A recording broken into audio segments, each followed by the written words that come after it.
On September 2nd, 2019, Hurricane Dorian, fresh from its devastation of Abaco, landed on the shores of Grand Bahama. It battered this island for over 48 hours, hovering here while sometimes moving at a mere 1 mile per hour. Many Grand Bahamians thought they would never make it out alive. It was a relentless savagery.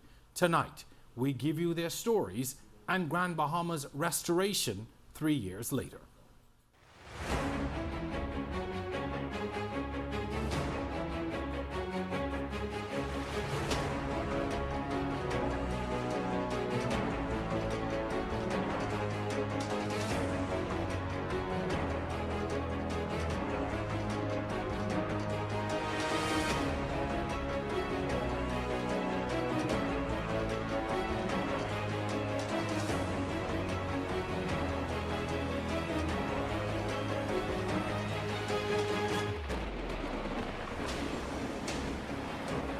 This episode of On the Record is coming to you from Dolphin Cove here in Grand Bahama. I'm your host, Jerome Sawyer.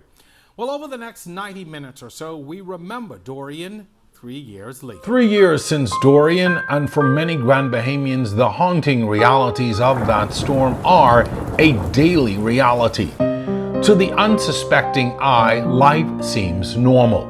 People appear to be moving about their daily lives as normal. But stop and look more closely. There are many here who grapple with the losses from Dorian every single day. Whether it's the loss of a home, a vehicle, or worse, the loss of close neighbors, family, spouses, and even children. It is an ever-present reality for so many. It's been difficult. When you have she wasn't an infant, she's an adult, 24 years old. And something as dreadful as that happened, I don't know how it happened, what is the circumstances surrounding what happened. So day by day, it's a day-by-day process. And I just try to come to terms with the fact that she is not here. That's the reality of it. Indra Ford's daughter was swept out in the storm surge on Windermere Drive. Yet, in many ways, we see signs of normalcy. Even in East End, the area that was plummeted by Dorian, communities like Pelican Point are welcoming back events like the famous Coconut Fest held in July. When they look in the road, traffic jam, cars, the whole place full. You said, this Pelican Point? It was good. It's back. Later we'll tell you more about those communities like Pelican Point in the East and how far they've come in 3 years. This week there were services and laying of wreaths at several memorials in East End. As a nation, we have not forgotten. And yes, we must help. We must stop the roofs from leaking. We must help people rebuild their assets. But most importantly, we want to help people to provide for themselves. So we're growing the economy, we're attracting new investments, we're rebuilding the infrastructure, we're creating jobs and opportunities, and we've attracted more than $750 million to the island of Grand Bahama over the last year. We will continue to do this. And we will continue to go on missions abroad in partnership with the Ministry for Grand Bahama to let the world know that Grand Bahama has been battered, they've been bruised, but we have a very resilient product here. And as the rebuilding continues every day, there are reminders, and more importantly, those stories of triumph over tragedy. And a lot of persons that were lost, these were heroes, such as my husband, and I know the persons that he actually had a huge influence on, up to this day now. It still call me, they don't know, how I'm doing. But it's for me to help, not to be him, but carry on his legacy a bit.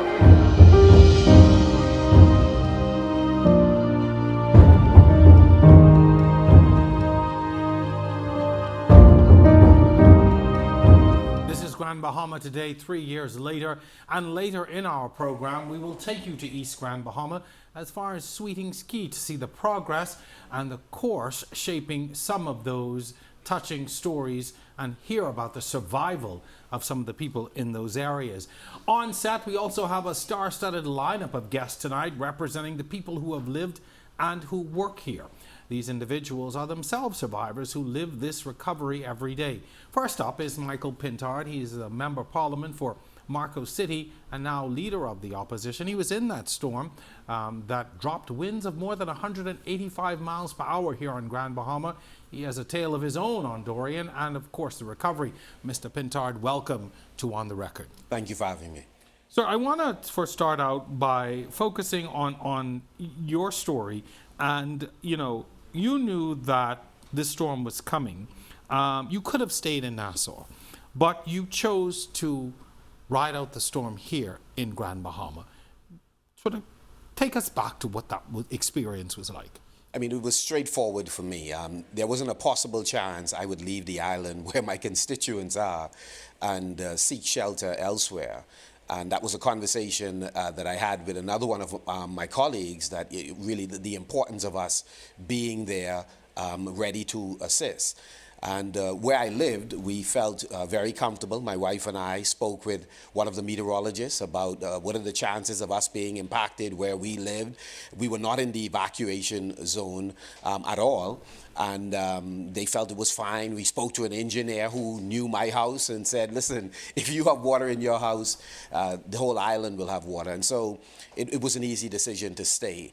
And the reality is, since 2016, Marco City had built a coalition with persons of different political stripes, NGOs and others. We assisted after Matthew. We were on the ground very early, and we were prepared to offer assistance in the aftermath of Dorian. Things didn't turn out as you predicted. No, we were stunned. We spoke to neighbors who said they've never had water in their house, and we saw from the night before that water was already approaching the back balcony, and we learned to detach ourselves from the material things very quickly because we watched our house destroyed right underneath us. We're looking at some video now. Just taking us back to that moment. As all of this was happening, what were you thinking? What was what was it like for you, knowing that you had even a whole constituency to be responsible for? Yeah, it was a difficult experience because I looked at my wife. She didn't have any panic on her face. She kept my daughter away from the balcony where she would have seen the water pretty much fill up the bottom part of our home. And our house is raised off the ground pretty high.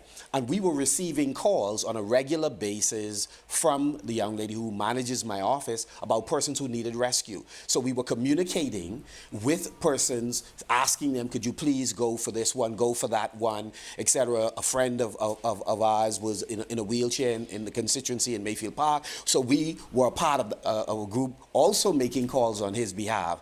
And one of my constituents sent a message and says, well, I know Pintard is going to be rescued. You tell him, make sure he go and get my daughter. And the truth is, we were never rescued. We were evacuated after the hurricane had ended, but it was impossible for anyone to get to us in the midst of the storm. Some have touted you even as a hero, delivering parcels and helping those who were affected in your constituency. What was that like being on the ground? You are now representing the government. There's all this disaster, death, destruction, and people are looking to you. Well, the reality is many Grand Bahamians were heroes and heroines. I mean, ordinary Bahamians swung into action. In some cases, they weren't even coordinated by government. The young men on the jet ski, 3 of whom came from my family after the hurricane had passed. And we worked alongside them at the bottom of the bridge once we were evacuated. Once my wife and daughter was deposited in a dry space, we were on the front line making sure that we could go and find neighbors because some of them were going into their attics before the storm, and the initial attempts to find them, persons were unable to, and I was telling them they are in their attic because we spoke just before, before we lost phone contact. So helping after the storm was, it's just automatic. Grand Bahamians did an incredible job. We worked across political lines. We attracted a phenomenal amount of resources, and so we shared a warehouse with NEMA, and sometimes it was difficult to distinguish whether it was a constituency stuff or NEMA because of the outpouring of support by so many agencies in Florida and throughout the Bahamas, particularly the faith-based organizations. Dorian came at a time while the FNM administration, of which you were part of, governed. Are you satisfied that enough was done under the administration to push Abaco and Grand Bahama towards restoration? Given the level of catastrophe, I do not believe the government was fully prepared for the magnitude of, first of all, the storm and the extent of the devastation. And so while significant progress was made in cleaning up, in many respects, Abaco, and laying the infrastructural work, that is to make sure we could restore utilities so that other initiatives, for example, housing, etc., could then follow, while that was done, again, given the level of carnage, of course, the work was incomplete. In Grand Bahama, it is a similar story. More than $15 million, no doubt, spent providing persons with vouchers, whether it was $10,000 for homes that needed to be replaced, that was the government's contribution, $7,500, $5,000, $2,500 for different categories. Thousands of Bahamians were helped, but we could not reach all of them. And so one of the things that certainly I urged and others is that we have to collaborate more. And I think that is an area where we could have done more work collaborating across the political divide, taking advantage of the offer from two former prime ministers, engaging with, I mean, tremendous sense of urgency, the international community. In my view, some things could have been done faster. What is also true is we had 2 years in order to make a difference. The Progressive Liberal Party has had 1 year, and in this 1 year, again, you see the same kind of challenges. 1 year has passed, and in Grand Bahama, many of the vendors are still waiting to receive a check. Many of the homeowners who are on the list have not yet gotten a call. And so while some legislative things have been done to bring some closure for families who lost folks and needed burial, which is, I think, an important step forward, the physical work of restoration has to be ramped up. And it can only be ramped up, Jerome, if we have a collaborative effort. Let me ask you this. We've never had to deal with a hurricane of this size. Correct. But this is not the first hurricane. Correct. In my career, I've covered countless hurricanes. I've seen the devastation. What do we need to do as a country to be better prepared, regardless if Party X or Party Y is in? Is it time for us to have a proper national policy that goes into effect when there is a storm? Because there are always, I want to say same but varying criticisms, but it always seems like we're always back at the same point in that everybody seems to be caught off guard once the hurricane passes. Right, so in 2016, we had Matthew. One of the difficulties that you saw after Dorian, you saw after Matthew. The government has to be mobilized much faster. And in 2016, there was a significant difficulty in getting resources on the ground. So NGOs were mobilized fairly quickly, and faith-based organizations were. So an organization such as the DRA, now I have a bias. I felt as if you need to ensure that existing ministries that have responsibility for infrastructural restoration, that you streamline them and make them more efficient, as opposed to creating a new entity. That's my I think bias, that was a lot. right? That was a big complaint. But the idea in that case was to create an agency that would not be encumbered by the bureaucracy of government. Unfortunately, if you don't create a new culture in government in general, your new agencies are going to be afflicted with the same thing. So leadership has to ensure that we streamline the functions of government so that the things we must do in advance, stockpile food, water in potential locations where there would be a hurricane, so you're not struggling to get the necessary help to people after the hurricane because you've already stockpiled it. To build with resilience in mind, how do we put in place water systems that can be used in the aftermath of a hurricane in multiple places across the country? And then the same thing is true about power. Let us look at renewables as a means of providing badly needed power, and rather than rely on the grid, whether it's from Emera, GB Power here, or BPL in New Providence. So there's some fundamentally different things we need to do in terms of preparing for the storm that would make us ready to mobilize in the aftermath of the storm.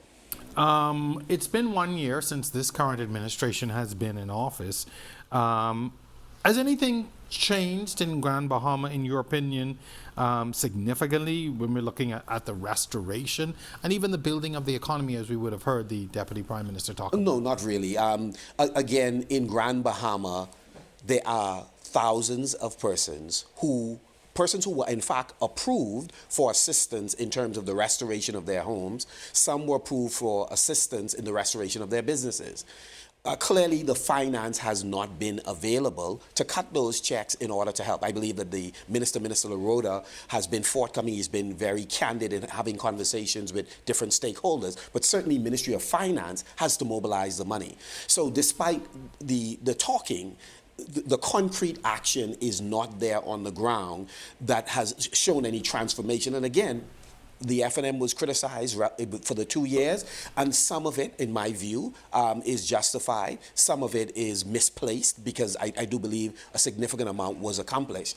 And so now the government has 1 year behind it and very little, certainly in Grand Bahama, to show. There has been some progress in Abaco, building on the infrastructural restoration by the FNM. But even there, the residents are concerned about the pace. So let me ask you now, as we prepare to wrap up this interview, where do you see the potential opportunities for Grand Bahama? Because one of the things that I found in Abaco last week when we were there, a lot of people talked about the fact that the rebuilding and the restoration of communities is creating opportunities. Abaco is a little different because their city center would have been wiped out in many ways in Marsh Harbor, but Grand Bahama is a little different. Yes. Freeport never really stopped functioning, yes, although there were pockets. But where do you see the opportunities for growth, for business, for development, even for new business and entrepreneurship? Well, to answer in a short way, the amount of money that has been mentioned by the Deputy Prime Minister in terms of projects that are in the pipeline, at this point, it is not felt on the ground, right? One year later. What we need is a collaborative effort between central government, the Grand Bahama Port Authority, which is in effect the municipal government, local government, and the business community, inclusive of the industrials. Both under the Free National Movement and the Progressive Liberal Party, there is insufficient ongoing discussion between the stakeholders on how we ought to deal with the top issues that negatively impact us. One, the restoration of Grand Bahama, job creation. What will be the definition of the types of economies that will spur economic growth? That dialogue is not a robust dialogue. Anyone who says differently is being, in my view, disingenuous. And so I believe the government has an opportunity to work closely with all of these stakeholders in order to marshal this discussion. And we have to function as if we have a sense of urgency. There isn't that sense of urgency. The Grand Bahama Port Authority has to step up to the plate. They are doing a number of significant things in terms of attempting to attract investments in the country, but again, insufficient at this juncture. The industrials often say that government officials are not engaging them in major discussions, and so we have to engage them. The Chamber of Commerce has a number of members and licensees of the port and members of the Chamber of Commerce who are not engaged in the broader discussions on the way forward for Grand Bahama, and that's important. Collaboration between stakeholders. So where do you see, and we're just about out of time, where do you see this island in another 2 to 3 years? Again, I'm very concerned because what I'm hearing when I listen to the rhetoric of the government, they are overselling and under-delivering. We are pulling for the success of the projects they have mentioned because it is in the collective interest of Grand Bahamians. So I'm not pulling against any project. However, one must not give the impression, for example, the hotel is not sold, but when you listen to the pronouncements around it, you get the impression that it is, and it is not. Secondly, the airport. It is difficult for a minister with responsibility for investment or the prime minister to project a 2025 completion of an airport when there's no sales agreement, there's no design that we can look at, or costing that has been done, or source of funds that's been verified. So how are you able to determine a timeline? We should have real, candid conversations with the citizens about what we are up against and organize our lives in light of those realities. I think we have marvelous opportunities ahead if that collaboration happens, but we have to keep it real. And right now, politics is dominating as opposed to good governance. Well, I'll tell you, we do have, as I said, a star-studded lineup, which includes the Minister for Grand Bahama, who's coming on later, so we certainly will be putting some questions to her. Mr. Pintard, it was great having you with us. Our time is up, but thank you so much for being here, and certainly we want to wish you continued success. I know that Thank you. Politics is a tough game. Thank you very much, and I want to say to all Grand Bahamians to keep the faith. I believe that the God that has sustained us over time will take us forward, and through collective collaboration, we could transform this island and country. So thanks again. Thank you to Dorian. 3 years later, we are here at the Dolphin Key Resort in Grand Bahama. We will be back with more of our Dorian special right after this.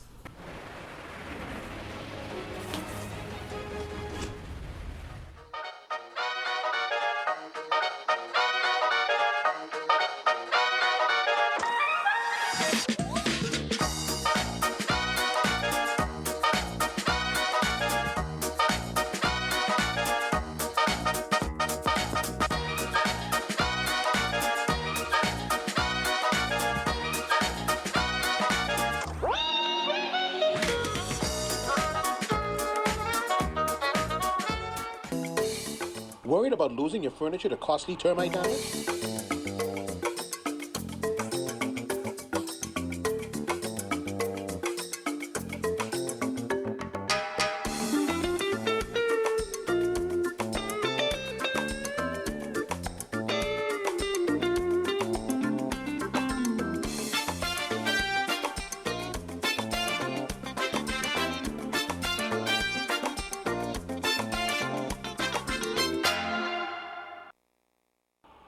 Worried about losing your furniture to costly termite damage? You need Rentokil's Initials Drop and Go Furniture Fumigation. The only service like it in the Bahamas. Simply drop your furniture at a fumigation container located at 5th Terrace, Centerville, and collect your termite-free piece within days. Sealed with our termite-free guarantee. Fast, convenient, affordable. When it comes to complete termite eradication, there's only one name, Rentokil Initial.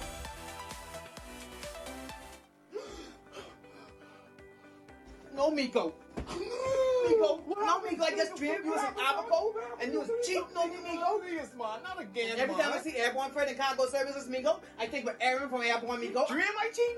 Fuck this, done tell me. Watch out for Aaron from Airborne. Please, I don't know nobody in Abaco, man. Come But you on, was cheating, Miko. Your daddy is cheating, mommy is cheating, everyone is cheating, Miko. I type. Airborne Freight and Cargo Services, now shipping to Abaco. Call them today at 377-0450.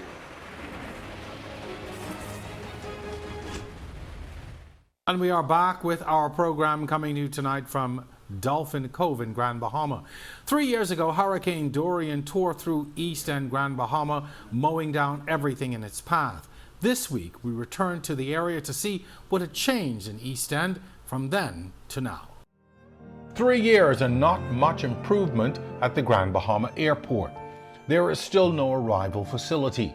A tent and back of a truck for luggage collection suffice until further notice. The damaged terminal was built after a previous storm did much of the same. On arriving here days ago, we immediately set our sights on East End Grand Bahama. 3 years ago, Dorian left behind a wasteland here. Our first stop on this visit was Pelican Point. This tiny settlement today is a far different place than it was in 2019.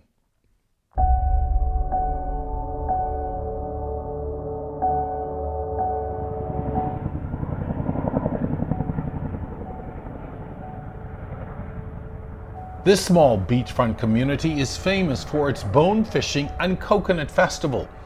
It was also where we found Bursell Cooper sitting on the porch of his rebuilt home. 3 years ago, he left this home and business behind and headed into Freeport. He says he was not taking chances with a Category 5 storm approaching. He was not prepared, though, for what he found when he returned.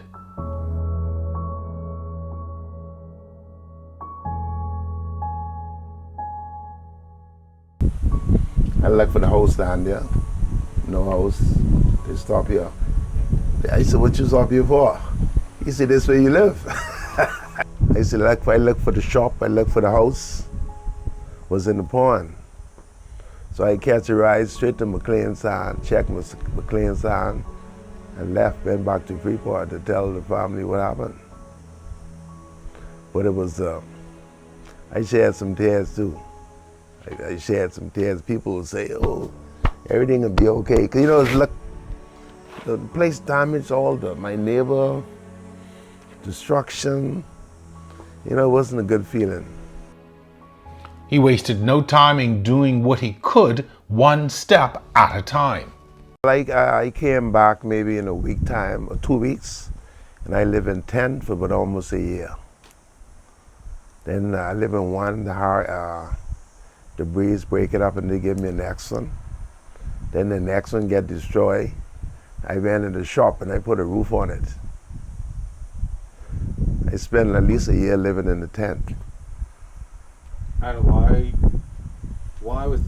did you have to find yourself living in a tent? Why not stay in Freeport and just come? No, well, I said, you know, I always like people myself, so I say, hey, I can tug it out and stay here and see what I could get. And he did get help. The Disaster Reconstruction Authority, Rotary, and others have helped rebuild to this point. So a lot of people helped. Yeah, a lot of people. Then the DRA, they come around and they give me that assistance, you know, like the 10,000. I take the $10,000 worth of materials. They get 5, and after that 5, then I take the next 5. By the time I get the next 5, the plywood and the stuff increase. So I think I use an extra $2,000 against most of the stuff. You know. And where are you now with rebuilding? I just about 3/4 finish. You know. I get some assistance from the homeowners, the Rotary, the church. This time he's built on a much higher foundation with a reinforced roof and windows. Inside his 2-bedroom house, there is still a lot needed. It's the same all over this small settlement. What we really need now is to get our roof in better condition, because our roof only have on the paper. We need the shingle. That's the most important. It's the shingle, but you know, people need more than shingles. Some people need a house. So I don't know what the situation will be, you know. He's hoping that by Christmas he can bring his 80-plus-year-old mother back to her home. I'm sure many of his neighbors are working and wondering for the same.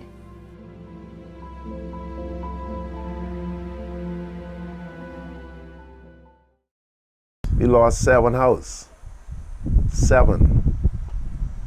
2 more need to build.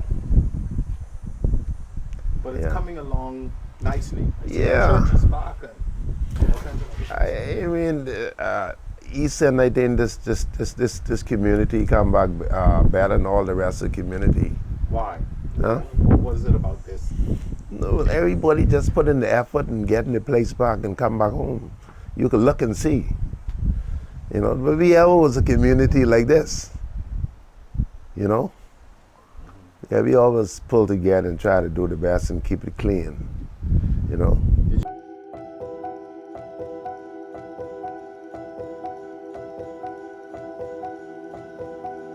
In July of 2020, 10 months after Dorian, I met Isaiah McIntosh standing out front of his property. He took me to the frame of what was once his home. We connected on this trip again 3 years after Dorian. Okay. You seem to have done a lot of work. Yes, God has been good.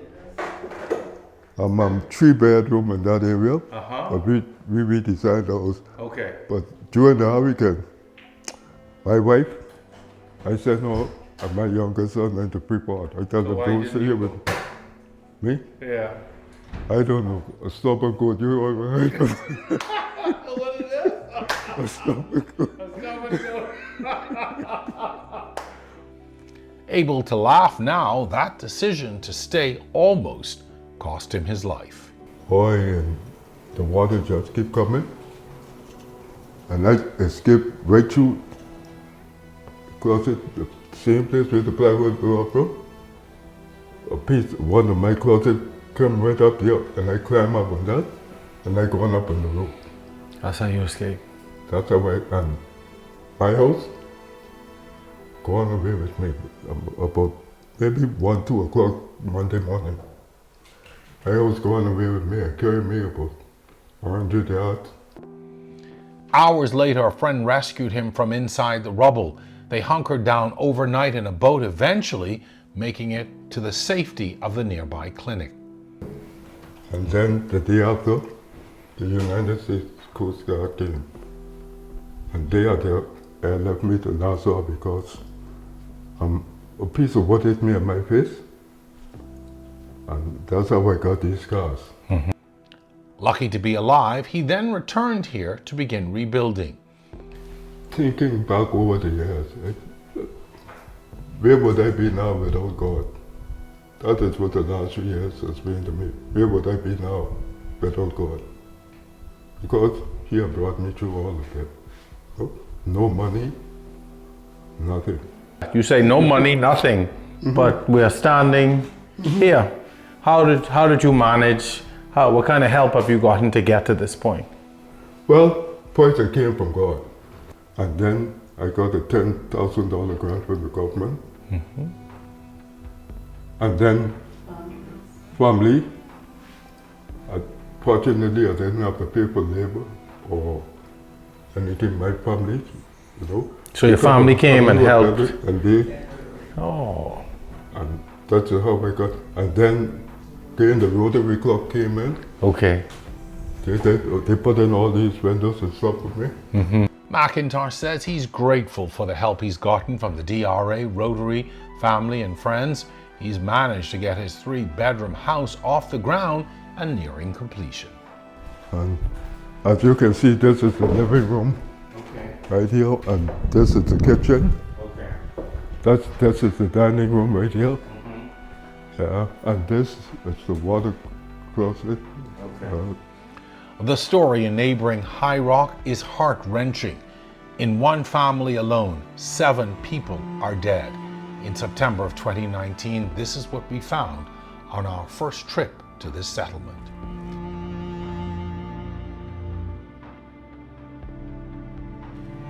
The death toll would cap somewhere around 32. This seafront community took the brunt of Dorian. 3 years later, a fitting tribute to those individuals. A memorial at the seaside greets you on the drive in. This serene setting is a befitting memory to those Dorian took.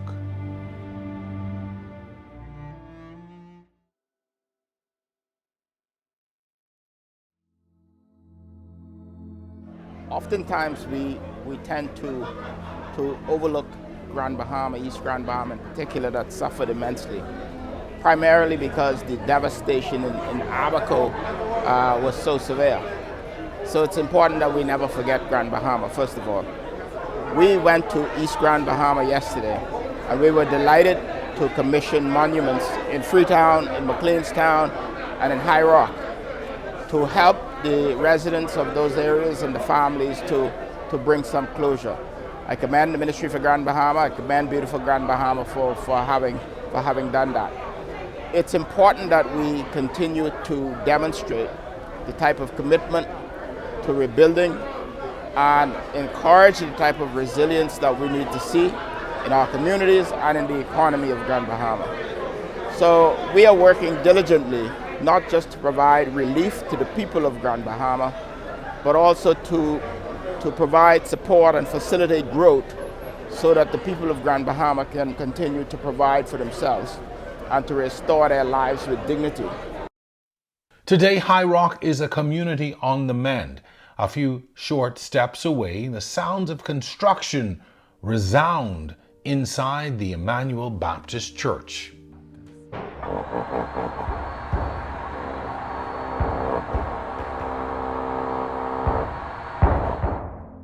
The heavily damaged roof has been replaced. The progress, a sign that the community is on its way back. Services are held in the restored Fellowship Hall. This after worshiping in a tent for 8 months. You see here the generosity of many international NGOs. Upon completion, they hope to have it certified as an official hurricane shelter. The aim is to dedicate the new church in mid-November, coinciding with the 184th anniversary of this church's presence in this community. Programs like the Community Feeding Initiative are also coming back soon, so I'm told. The clinic here in High Rock is once again operational, across the street from the old clinic reduced to rubble in Dorian. High Rock, another community of East Grand Bahama, building back better and turning a tragedy around. That, of course, was a glimpse into East End then and now. We're discussing Dorian 3 years later, coming to you from the beautiful Dolphin Cove Resort in Grand Bahama. We're going to take a quick break here and return with more on the record right after this.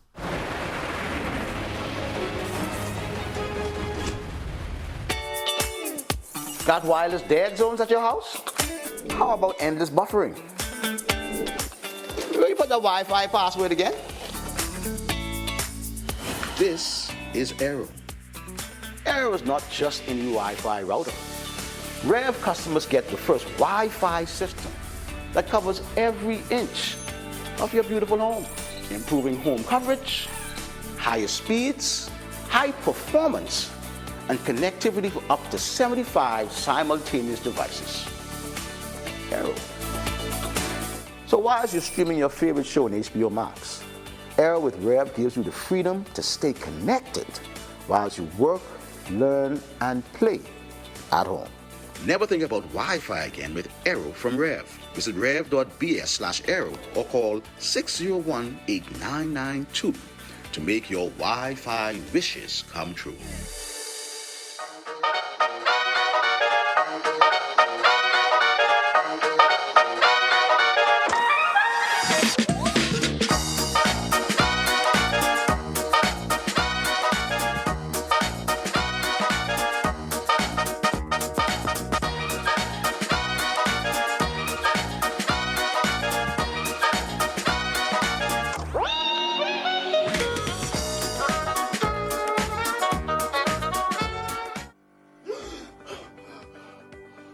No, Miko. Miko, no, Miko, I just dreamed you was in Abaco and you was cheating on me, Miko. Yes, man, not again, Every man. time I see Airborne Freight and Cargo Services, Miko, I think of Aaron from Airborne, Miko. Dream I cheat? Fuck this, done tell me. Watch out for Aaron from Airborne. Please, I don't know nobody in Abaco, man. Come But on, you was cheating, man. Miko. Your daddy is cheating, your mommy is cheating, everyone is cheating, Miko. I tight. Airborne Freight and Cargo Services, now shipping to Abaco. Call them today at 377-0450. Doctors Hospital is proud to announce the launch of our infusion center.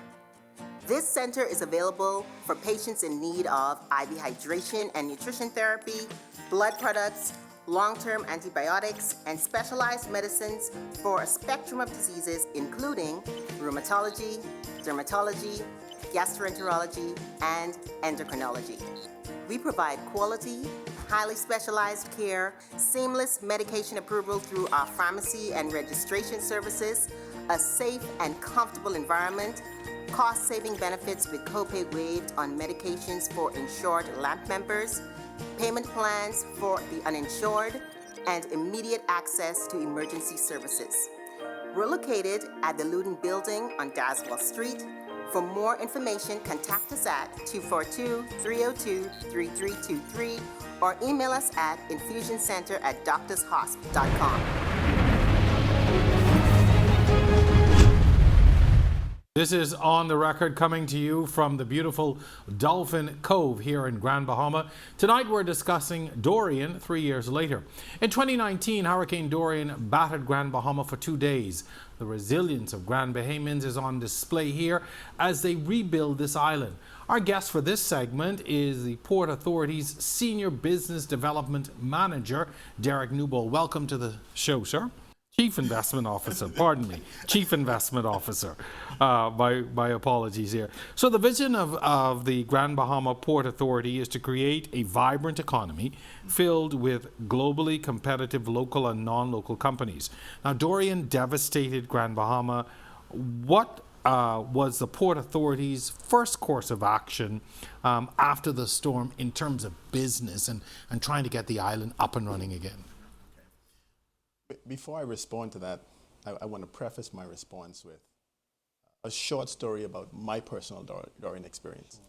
So it was about 8 p.m. on a Monday evening, and I found myself trapped in a home with 16 feet of water with my wife and 2 daughters. Shortly thereafter, I got a phone call, and that phone call went something like this: Derek, if you have not yet evacuated, you must leave now, because there's going to be a king tide, and if you stay, you are going to die. Now that was my Dorian story. A number of my colleagues at the Port Authority have similar experiences that they can share. But behind the scenes, we were all working to restore the city through economic recovery and hurricane recovery. So one of the first things we did from a business perspective was to dispatch a number of teams into the business community to conduct assessments. And what they found was simply devastating. More than 70% of those businesses that were assessed did not have insurance to cover their losses, or they didn't have adequate insurance to cover their losses. After realizing that, we knew then that the immediate need coming out of this catastrophic storm for the business community, especially the small business community, would be access to capital. And so we went to work developing and funding a number of grant programs along with our local and international partners. We would have issued around 400 grants representing about 400 businesses at a value of almost $3 million.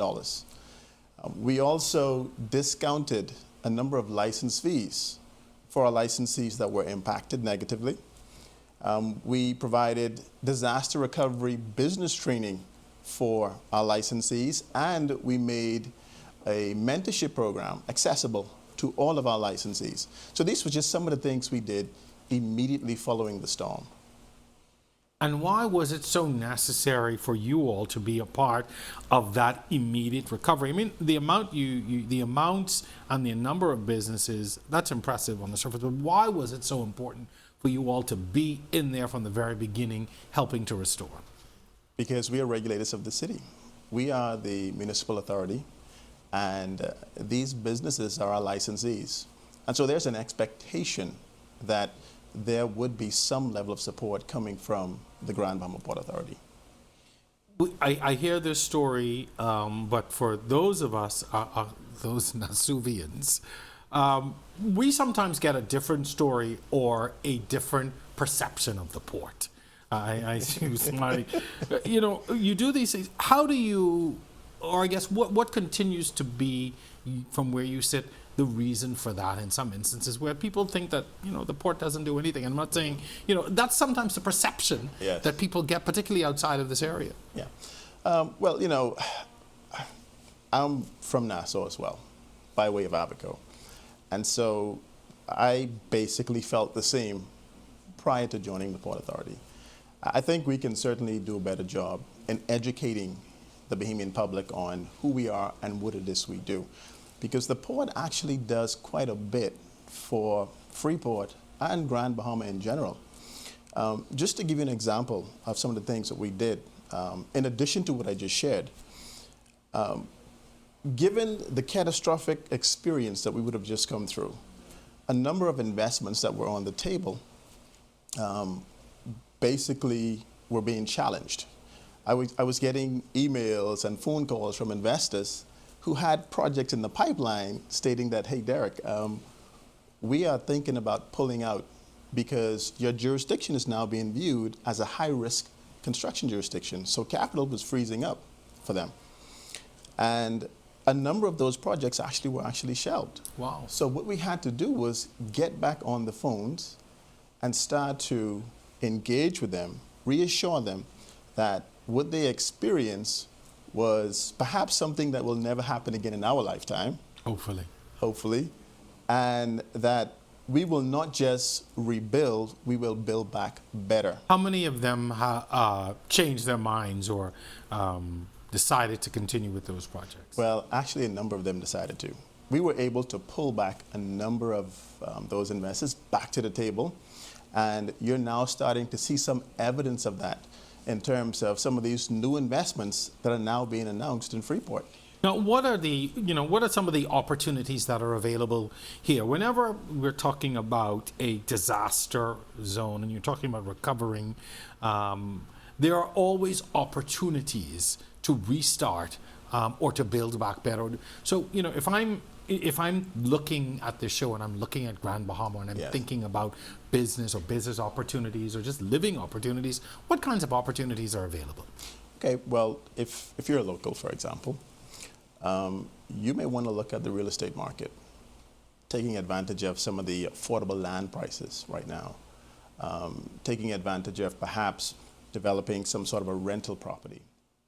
Why I say that is because based on the amount of projects we actually have in the pipeline, Grand Bahama is going to see a major renaissance within the next several years. Just to give you an idea of that, we have more than $1.1 billion of projects in the pipeline right now for Freeport. And these are not just projects that where we have investors expressing interest, people that we're talking to. No, at least 80% of those projects have already been approved by the Port Authority and government, and in some instances have already broken ground.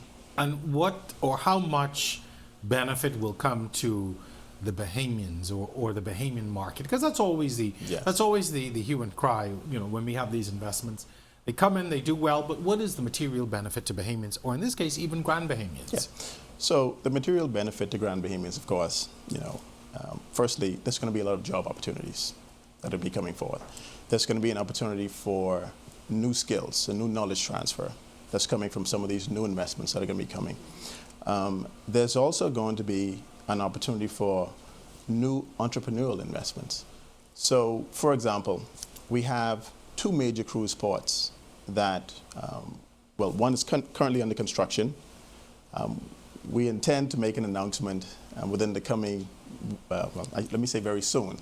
We intend to make another announcement very soon on the upgrade of the existing cruise port. Oh.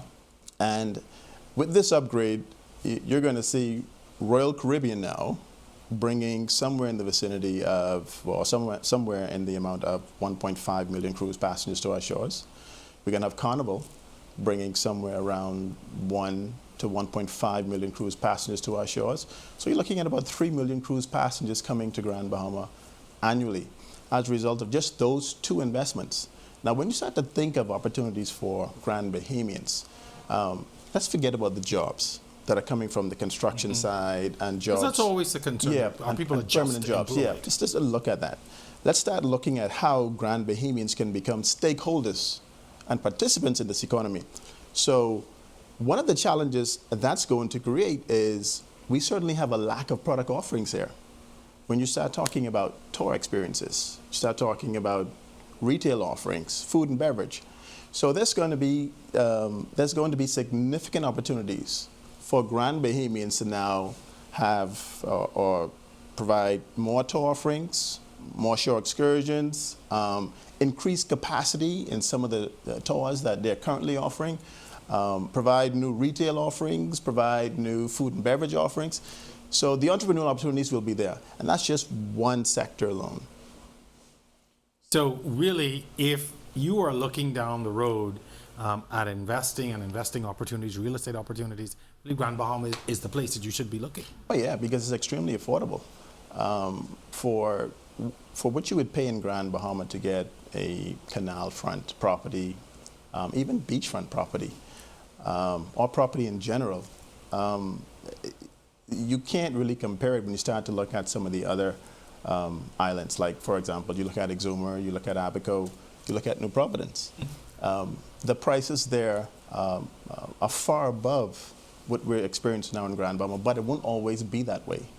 So this is a great time to get in and to take advantage of this opportunity. So, Mr. Newbold, I just want to tell you that's some good sage advice. I'm going to be calling my banker when I get home and see what kinds of, with $2 I have saved somewhere, but see what I can do. But thank you very much. This was a lot of good information. Yes. And even though we're here talking about the 3 years, we are also looking forward to progress and opportunity. So Yes. thank you for sharing that with us. And thank you so much for being a part of our broadcast tonight. Dorian, 3 years later, all the best to you on your continuous efforts to help to restore Grand Bahama. Folks at home, you're watching On the Record, coming to you from the beautiful Dolphin Cove. We'll be back right after this. And need to get rid of them fast? Trust Rent-A-Kill Initial. With over 60 years experience in the Bahamas, the global brand, training, and expertise can't be beat. Only Rent-A-Kill Initial gives you a 3-year warranty and payment plan options on termite fumigation. No one can match the range of treatments we offer, such as fumigation, pre-construction treatments, termite monitoring, and more. No matter where you are in the Bahamas, we will come to you. When it comes to complete termite eradication, there's only one name, Rent-A-Kill Initial. No, Miko. Miko, no, Miko, I just dreamed you was an Abaco and you was cheating on me, Miko. Please, man, not again, Every time I see Airborne Freight and Cargo Services, Miko, I think of Aaron from Airborne, Miko. Dream I cheating? Fuck this, done tell me. Watch out for Aaron from Airborne. Please, I don't know nobody in Abaco, man. Come But on, you was cheating, man. Miko. Your daddy is cheating, mommy is cheating, everyone is cheating, Miko. I Airborne Freight and Cargo Services, now shipping to Abaco. Call them today at 377-0450. At Doctor's Hospital.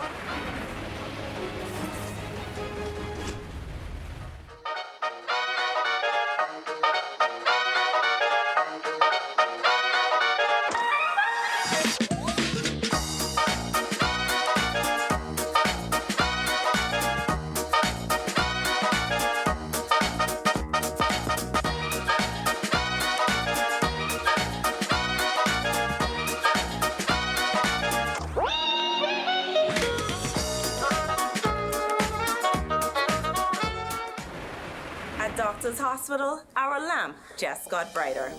The Loyalty Advantage membership program now has 3 unique plans to choose from. From Lamp Prepaid with free prime care visits and service line discounts, Lamp Insured with copay waivers and 0 upfront collections at the ER and inpatient services, or our new Lamp Access, a free plan that offers 10% off labs, pharmacy, and imaging. Lamp has a plan for everyone. To sign up, visit our website or give us a call. Doctor's Hospital, trusted and best care now.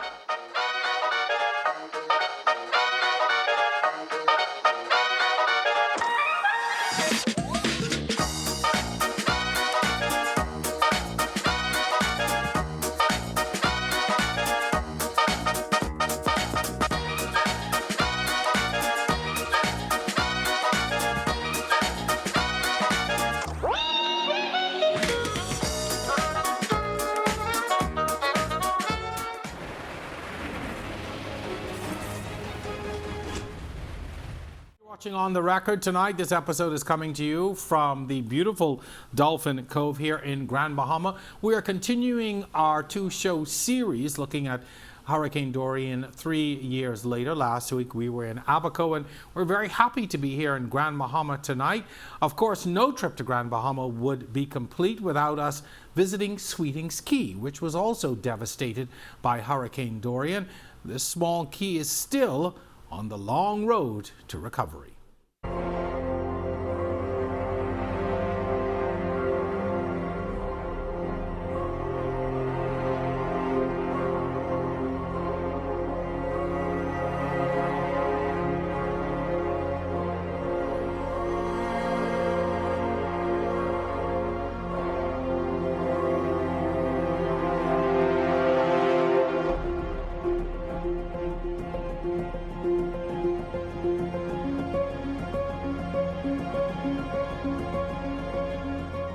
This was the first sight I had of Sweetings Key 3 years ago.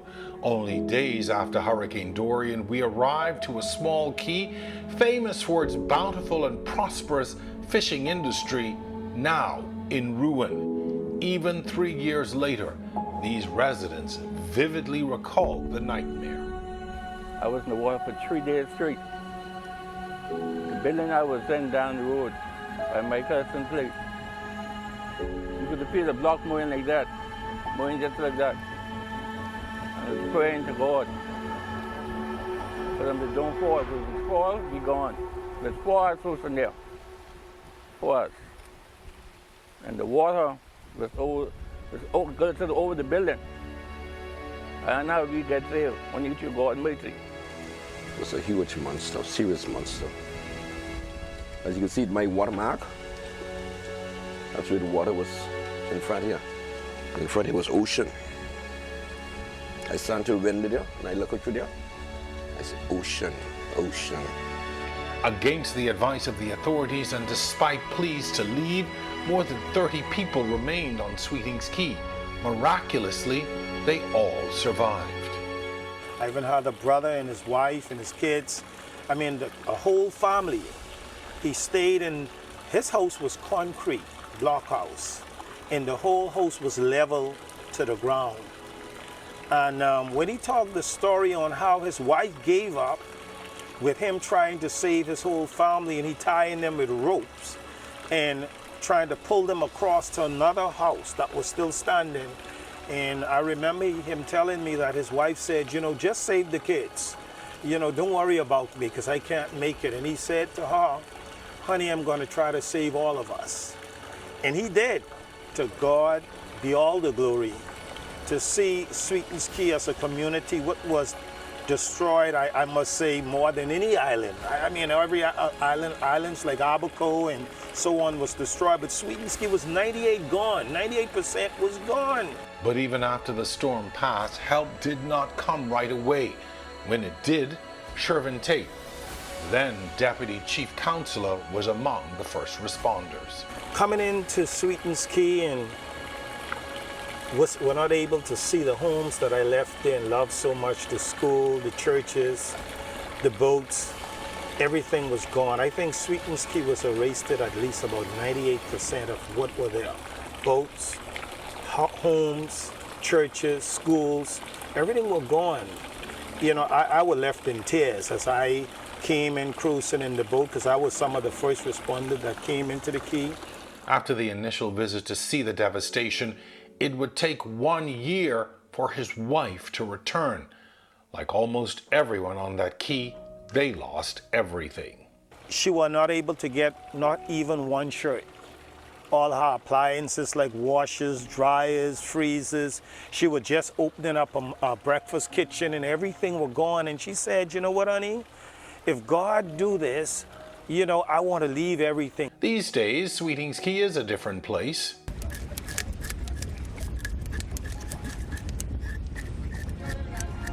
Fishing is still the main source of income. Boats are back in the water, and these famous fishermen are back to work. But a full recovery is still a distance away. I'm happy to see that it bounced back to what it is. And we ain't gonna stop right here. We still gonna go further, and there's a lot of stuff still need to be done here. You know, the business that may back up and functioning like that, we still need help with that. We need help. But there's nobody stepping in to really give us this help like that. Basically, all the funds we had, we lost, all the things we had, we lost, so we're back to square one. The job, you know, jobs here like that, only fishing. The fishing right now is kind of slow, so we still need help. Yet there is gratitude and an acknowledgement of those who have helped. Groups like the CALL group, I must say thank you, CALL. The Red Cross, International Bahamas, thank you. I wanted to say thank you to the American Samaritan Purse who went in and put in our water supply lines. Thank you, Samaritan Purse, for being so sweet to us. And of course, we had Rotary who built 17 homes. I must say we are much better today than we were 3 years ago, but there are still a lot ways to go. Although Rotary, CALL group, the Red Cross was able to bring us to a level, we still have most of the houses doesn't have a cesspit tank to, you know, to bathe their skin and let out the water, or the dung in and let out that as well. So we still have about 90% of the home needed the cesspit tank to be put in place, electrical work to be put in place. So people has a roof to be under, but there is still work to be done. We are thankful to God for where we are right now, but there's still a lot more to go. Many like the Tates have not moved back to Sweetings Key in 3 years since Dorian. As he explains, it's not because they don't want to go. My father, which is the oldest man on the key, Mr. Oral Tate, he wants to go home every day. He's crying.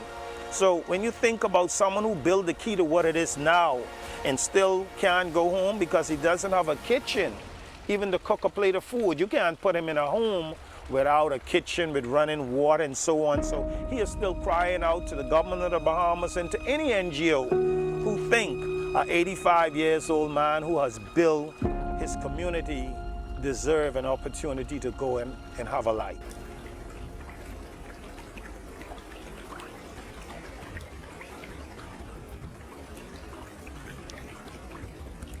These are indeed hard tales to hear, but the good thing is that everyone is on the mend, at least most of the people that we have spoken with.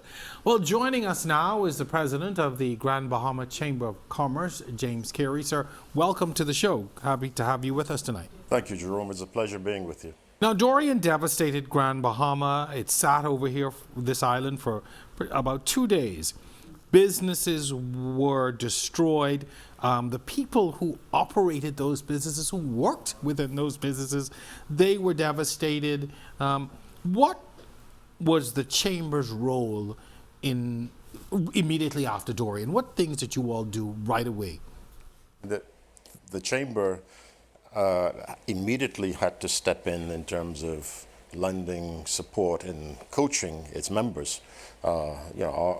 Unlike charitable organizations, we stepped in to give business advice, to try and find advise on resource, advise on recovery, give encouragement, and seek to push businesses back into the marketplace, knowing full well that the populace had been very, very, very much displaced. I was going to ask, how difficult is that? I mean, you're dealing with people who've lost their homes, who may have lost family members, friends, neighbors. You're dealing with loss, but you all are focused on restarting business. How do you strike that balance? How did you even get people to pay attention? One of the things that gives me a lot of pride is the fact that while a lot of businesses were destroyed and devastated, there were those businesses that continued to operate, and they made a decision that even operating at a loss, they will do their darndest to keep as many people employed as they possibly could. The expectation was for a better day, and that's exactly what they did. And even now, while businesses are in recovery, some of them are still suffering from the impact of that hurricane, which moved so much of the population, but even moved even more of the income of individuals, which is what our businesses need to survive. And to use a proverbial, to make a bad situation worse, you had COVID that came right on top of that. What did that do to even further suppress the economy and business? We thought COVID would just knock us completely out. With the shutdown, and everything was shut down, we just didn't anticipate that there was a way out of the deep hole that we suddenly found ourselves in. But, I went to this morning, I went to a local barber to get a haircut to ready myself, and I asked him, how's business? And he says it's doing well. And there are those businesses that are doing well because they stuck with the program. They determined to work very hard. There has been a lot of new initiative.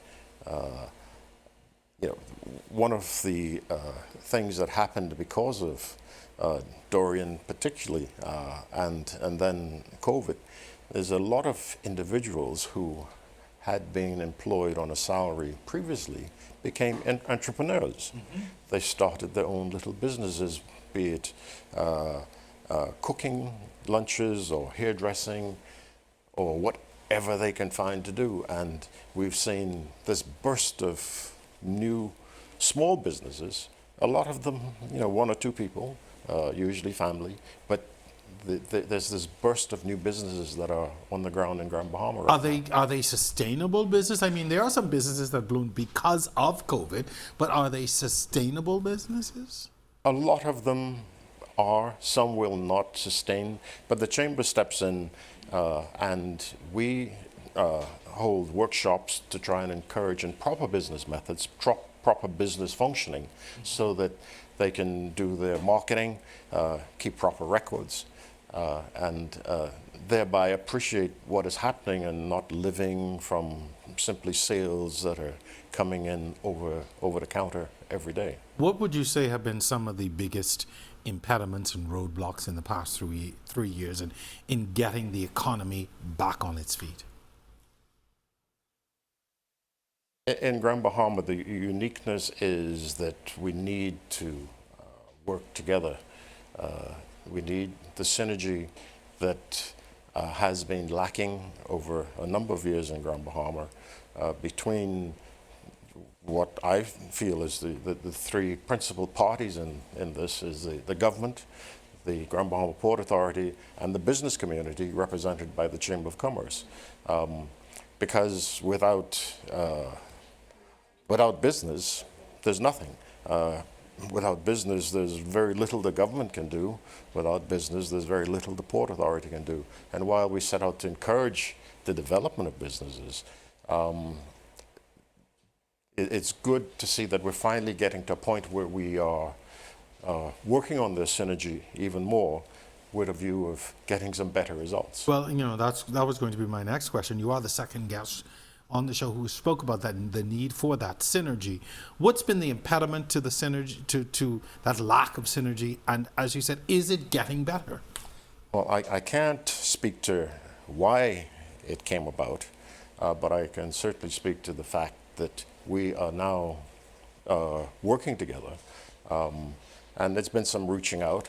I think there's a good team of persons on the ground leading, including the Minister of Grand Bahama, the leadership in the Port Authority, and what is now taking place in the Chamber, where instead of just trying to find what's wrong with us, we're trying to find out what we can do right to right Grand Bahama completely.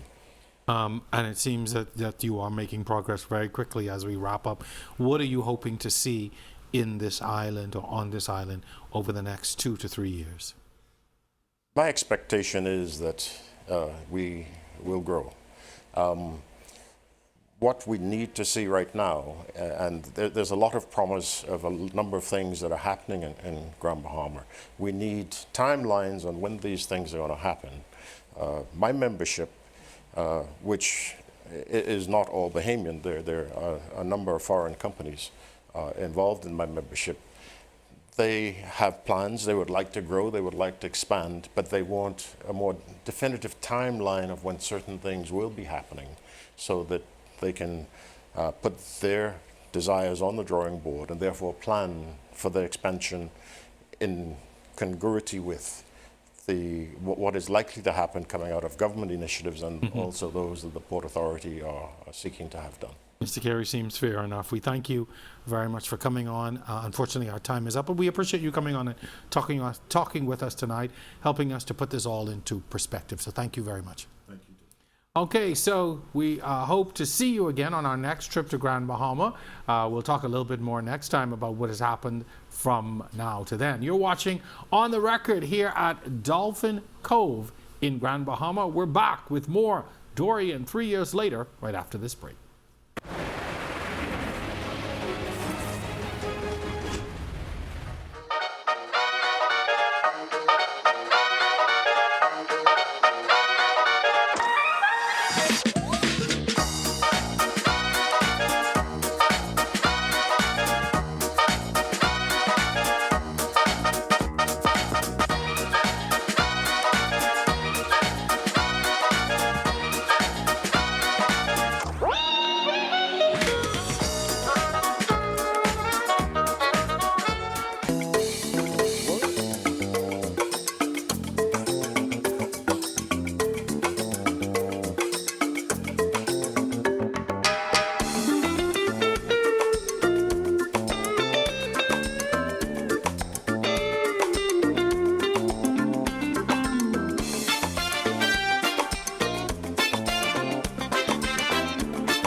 Worried about losing your furniture to costly termite damage?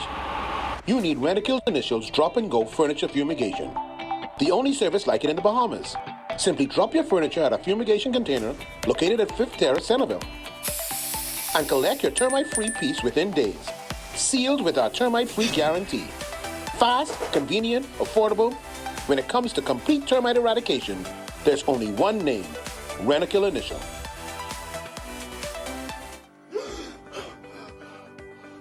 No, Miko. Miko. No, Miko, I just dreamed you was an Abaco and you was cheating on me, Miko. Please, man, not again, Every time I see Airborne Freight and Cargo Services, Miko, I think of Aaron from Airborne, Miko. Dream I cheat? Fuck this, done tell me. Watch out for Aaron from Airborne. Please, I don't know nobody in Abaco, man. Come but on, you was cheating, man. Miko. Your daddy is cheating, mommy is cheating, everyone is cheating, Miko. Airborne Freight and Cargo Services, now shipping to Abaco. Call them today at 377-0450.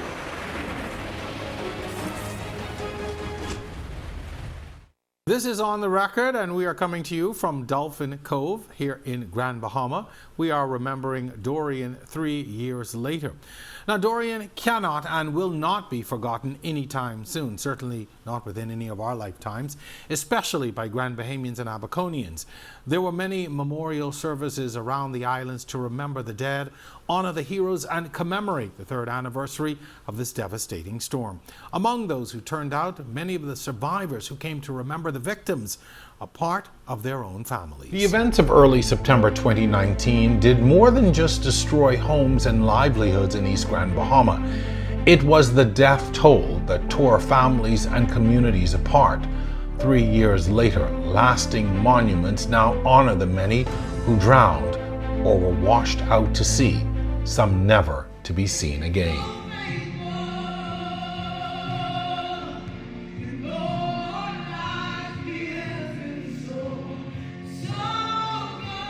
On the 3rd anniversary of the deadliest event in this island's history, memorial services and wreath layings at these sites were a reminder that the restoration continues, but more importantly, so does the healing. We wanted to let the victims, the families of the victims know that the government has not forgotten them, and we continue to stand with them, and we continue to support the restoration, rebuilding of their communities, rebuilding of their lives, and we wanted to be here and show this support in a very tangible, meaningful way. These services are for victims' families who were left without an opportunity to bury the missing. There would never be closure. There would never be closure. I'm grateful that, you know, everybody's come together to remember the victims of Dorian. It gives me a sense of peace, gratitude, but not closure. I'm happy that they're remembered. 3 years later, I'm happy that they're being remembered, but closure, no. And there is no yardstick by which to measure the loss. The families in the congregation here this year include the likes of Baronet Thomas, who lost her husband and 3 young children. It's been very hard, it's been very difficult, and not only that, this is September, so everyone is reminded, or the nation is forced to be reminded on what took place 3 years ago. One like myself have to be reminded every single day due to the fact that my husband and all 3 of my kids are no longer with me. I'm starting from ground zero. So it's even now as I stand to talk to you, I have to hold my composure because you want persons to understand the depths of what myself and other people who possibly may not lost of my magnitude, but who has lost feels every day. And knowing that you have to live through it, knowing that it's something that you have to face, whether you want to face it or not, you must do it. It's required for you to keep pushing. It's required for you to keep going. It's required to you to be a pillar of strength for others. And that's how I turn every pain, every ache, I go through it. I try to turn it into something positive, and that's by helping others, helping the community of East End, and not only East End, but I would say the whole of Grand Bahama, because we have suffered a tremendous loss. The losses, especially in East Grand Bahama, are only compounded by the loss of everything they owned. Our house was just in front of his, near the water. And so the entire house was gone. Everything in the house, no sight of there. The things went away. Bevanstown is a settlement in East End, it's between Freetown and High Rock. Okay, And if you look, there's nothing there. Every single house was gone. We haven't started the bill yet. We now just, because we didn't have insurance, and then in 2016 with Matthew, I lost my office. And so it was like just trying to rebuild, and then all this happened, and then, and then of course it was COVID and everything else. It was like a triple whammy. Well, the greatest loss was my husband, George Lang, and along with everything that him and I own, we lost a lot of loved ones actually, because the East End is based, everybody is connected in some form, so yeah, we lost a lot. It's been rough, because we're still not in our home as yet, and not used to paying these bills, rent and all these things, and with work and all that, it's been rough. And then I have younger kids, that depend on me, so yeah, it's been rough. But for others, it is the acknowledgement by the country and community that provides some comfort. There's just no closure because we didn't find the body. Sometimes I walk the beach too, just hoping to see maybe bones or something. It's just it's hard. So I can imagine people who lost several members. I mean, the pain is great because in East End we knew everybody, and so the people who died, their family, their friends, they were in and out of your homes, and so it was like some of them I taught in Sunday school, I went to school with, and it's just, so you think, God, how do you deal with this? How do you deal with this? The importance of this for me is 4 people. My husband knew the kind of woman he was actually nurturing to become who I am today. My kids knew the type of mother they were to actually, they know me to be a fighter. They know me to be a person that don't give up. They know me to always, I don't shiver. I don't give up. I'm one that I don't believe in. It may sound mean what I'm about to say, but I don't like empathy. I don't like to feel weak. I don't. And for me, that there, and knowing that I have to leave a legacy for my husband because he's no longer here, and I have to carry that on, it's a must. So I think not of myself a lot of the times. I think of others. I think of Barry. Why are you crying? Why are you not helping someone? Why don't you turn this grief into the work that you like to do, which is help others, see them through what they're dealing with? And that's why it's so important, because a lot of persons cannot relate to my tragedy, and I feel like I can relate to a lot of other people's tragedy. My tragedy was a huge one, and then other persons, I want them to understand that, listen, you went through, but hey, that was an experience. There's something good coming from this. You have to keep pushing. But after all the prayers, the words of comfort and offers to help, there is still a gaping hole left here. 3 years later, there is very little mental health assistance for these survivors. I feel like plenty of the people still doesn't know that,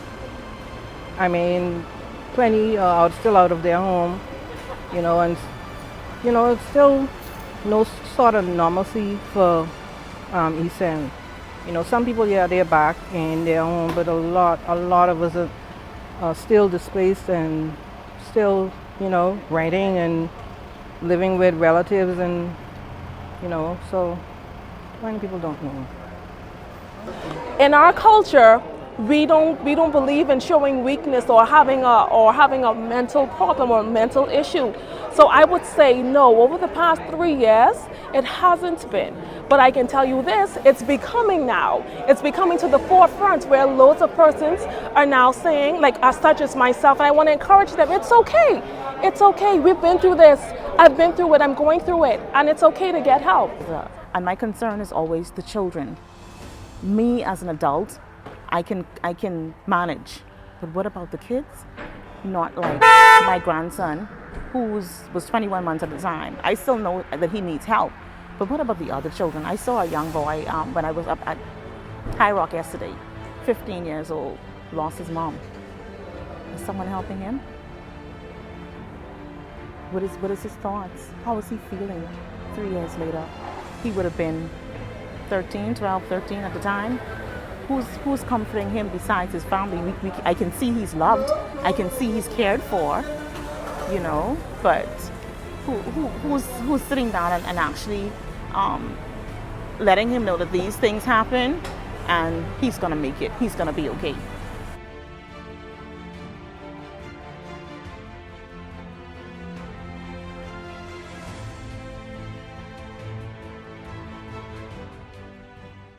We remember them on this 3rd anniversary of the deadly Hurricane Dorian. Well, as they say, we always save the best for last, leading this recovery on the island while trying to bring new investments and encourage those already here is the minister responsible for Grand Bahama, Ginger Moxie. She also represents the Pine Ridge constituency. Minister, welcome back to On the Record. The last time we spoke, you were a guest on the show in Nassau, in our studios, and I told you we would see you in Grand Bahama. You did. Promise kept. Absolutely. Thank you for having me, Jerome. Minister, we couldn't do the show without you. You know, one of the things that has been so, I guess, telling for me in all of this, I spent a week in Abaco, I'm now here in Grand Bahama, is the resiliency of our people. You would have been here, you know, throughout the show, as you would have heard the stories. What has it been like for you these 3 years? Part of that time you have been sitting in the role as minister, so all of a sudden everything is now at your feet. What has it been like for you? Well, prior to that, I was with everyone on the ground trying to help to recover and rebuild Grand Bahama Island. And when I hear the stories of Barry again, and Indra and Margaret, you know, these are the ones who lost loved ones. We were just in the House of Assembly the other day with the Evidence Amendment Act that allows the presumption of death to be 2 years instead of 7 years. So that was a major victory for the families of victims. And so that's something that both Barry and Indra championed. Jai, Indra's grandson, was in the House of Assembly as well. And so that was something that we were happy to have happen. You know, it's been rough because so many people lost so much. Grand Bahama, as you know, was devastated, East Grand Bahama in particular. And there are those who are still trying to recover. And in my role now, of course, I continue to work with everyone to try to really take us to a place where we can really see the progress. And we're working on it. We're working on it. We're working on it through beautiful Grand Bahama that has done a lot of work so far, especially in the East Grand Bahama area. We're the ones that got the memorials going in Bevanstown, also in High Rock and in McLeanstown. I just want to say to you, I just want to stop for a moment. Those memorials are so beautiful. They are touching. It's a fitting tribute. You cannot help but stop and stand there for a moment, just in the quiet, and take it all in. When we came across them, I just stood there, you know, for a moment, just in reverence. So congratulations to you and the group who helped to put that. You know what I think too? Together. It's because the people from the communities are the ones who did it. They did it with love. They did it, in remembrance of their families and their neighbors. And so it was such a fitting tribute to the victims. In the year that you have been the minister, what have been some of the key priorities for you and for the Davis administration for this island? Well, recovery, because again, Grand Bahama, we've been through so many disasters, not just Dorian, but we've heard of Francis and Jane and Wilma and Matthew and Floyd. So most of those devastating hurricanes touched us in some way. And we've been recovering from then. And then, of course, Dorian, and then the pandemic shortly thereafter. And so we've been picking up the pieces, trying to continue to rebuild as we attract new investments. So that's really been the focus. And of course, Dorian created so much disaster that we have to get our airport up and running. We're working on the Grand Lucayan deal, and, we have new investments with Carnival Cruise Line and stuff like that. So we're really just trying to get the economy going. We're trying to get people back to work. We're trying to create entrepreneurial opportunities that allows our people to grow, and so we've been working on all cylinders. I want to extract three things right here and see if we can get some focus on the airport. I know the Rand Memorial and the Grand Lucayan. Where are we with those projects? Okay. Because I know they are of critical importance to They're of critical importance with respect to the Grand Memorial Hospital. There are repairs that are ongoing with the hospital. There's a new morgue that was that's under construction right now, and there's other plans to upgrade the Grand Memorial Hospital. But the major thing is the construction of a new hospital with an oncology center. The land that was originally proposed for that was the land where the medical school is now, Western Medical School. And so we had to come up with another plan that's close to that area, because you have to have it on the highest land on the island because it's a hospital. And so we're working on that, and we're soon about to break ground for the new hospital. Looking forward to that. The airport. The airport, of course, we've just actually formed the Grand Bahama Airport Board, and we had our first meeting on Monday morning with the new board of directors. They're going to, so it was the introductory meeting. They're going to be looking at the PPPs that have come forward for the development of a world-class airport. And in the interim, of course, there's other work that needs to be done on the existing facilities that's already in progress. So you're talking about generators that allows us to extend the operating hours. You're talking about the elevators for the control towers and other work. We're talking about some of the warehouses that are there to be used and refurbished in the interim as we build a world-class airport. And of course the Grand Lucayan, because there's a lot hinging on that deal, and I know that there was an extension given to the negotiating process, but where are we with putting pen to paper on that deal? We're close to it, I believe, and so I think within, I guess, the next couple of weeks, you'll probably hear an announcement on it, but it's progressing, and I guess that's the most I can say right now. Yeah, I know these deals. I know how it works. That's when the discussions are going on, there's not a lot being said. Yes. Opportunities. There are a lot of people looking. There are Grand Bahamians who want to come back home. There are people like myself who are looking for opportunities. Yes. What kind of opportunities are going to exist here for folks in the future?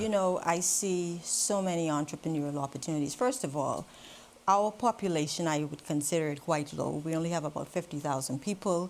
We have the capacity to have over 250,000 on this island easily. And so the opportunities that I see right now, we have a Carnival Cruise Port that's under development, that's where there'll be over 1 million passengers a year. And then we have Royal Caribbean, who's doing something else, another over 1 1 million passengers a year. There's going to be a lot of tourists on this island. And so there's the opportunity for so many new tourist attraction.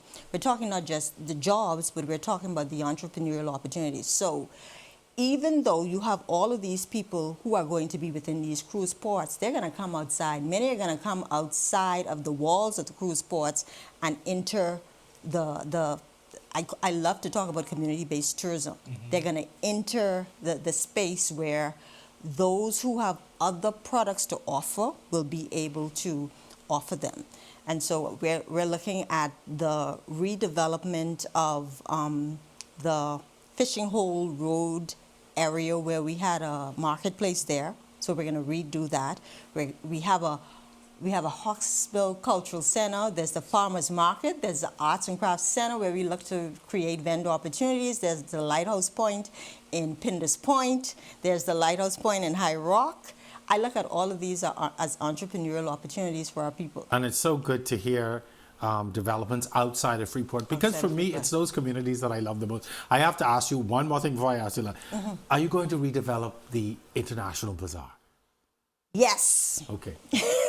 That's a childhood favorite of mine. Yes, I just need to know you're going to develop the International Bazaar. It pains me when I drive past there, Minister. Absolutely, we will. Absolutely, we will. That's a work in progress. Very, very exciting project. And so we'll talk more about that and I'm going to hold you to that. Sounds like I have to come back. Final question. Two of my guests previous guests have spoken about the need for more discussion and collaboration between government, the port, and the chamber, which represents business. I've got to ask you, is that happening? Is it better than before? Can we expect more? It's happening. It's better than before. Our mandate, one of my mandates, is relations with the Grand Bahama Port Authority. One of the mandates presented by the Prime Minister to me as minister was to liaise with NGOs, businesses, other government agencies, and the community at large for the basic needs for residents and for the growth and development of Grand Bahama Island. We have to collaborate in order to get things done for the island. I am holding you to that. I said that that's what I live by. Okay. I live by I am holding you to that. And that's a good way for us to end the show. I do want to wish you continued success on this island. You know, I always tell you, I love Grand Bahama. I love coming here. You have taken such good care of me this past week, despite the hard work. So I appreciate it, and I wish you every success. I want to see Grand Bahama come back. I have a special place in my heart. I have this thing going on called coming home, come back home. We should bring our studios here. Absolutely. Just come home. My boss is listening. Thank you very much. Minister, thanks as always for joining us here at the beautiful Dolphin Cove, as we have discussed Dorian 3 years later. As we get ready to go tonight, special thanks to all of our guests for sharing their stories with us. A huge thank you to Dolphin Cove for arranging our accommodations while here in Grand Bahama. Also to Western Air as our official airline for this program, and to Lisa Turnquest, who was very instrumental in helping us pull this all together. We appreciate you. We return to Nassau next week when we will be discussing the New Day government's first year in office. It's promising to be a very exciting show. Until then, I'm your host, coming to you all the way from Grand Bahama. We'll see you soon. Thanks for watching.